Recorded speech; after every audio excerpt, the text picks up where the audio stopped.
Hi అండి. మనము food తీసుకోవడం వల్ల ఎన్ని లాభాలున్నాయో, ఆ ఫుడ్ తీసుకోవడం వల్ల ఎన్ని నష్టాలున్నాయో మీకు తెలుసా? ఈరోజు మనం దాని గురించి తెలుసుకుందాం.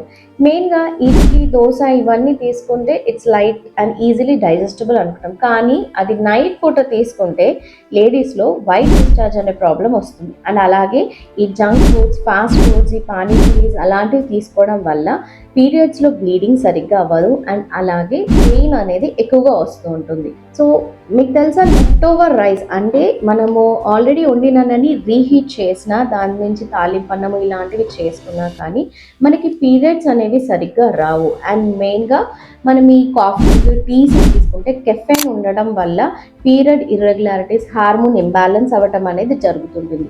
సో మీరు ఇప్పటి నుంచి ఫుడ్ తీసుకున్నప్పుడు థింక్ చేయండి, మీరు ఎప్పుడు తీసుకుంటున్నారు, ఏ టైంలో తీసుకున్నారు, ఏ ఫుడ్ తీసుకుంటున్నారు అనేది కొంచెం ఆలోచించండి. సో ఇలాంటి ఇన్ఫర్మేటివ్ వీడియోస్ కోసం మా ఇన్స్టా ఛానల్ని ఫాలో అవ్వండి. And this is doctor Lakshmi Shravani from Shri Bhaskar Ayurveda hospital and Panchakarma centre, Guntur. Thank you.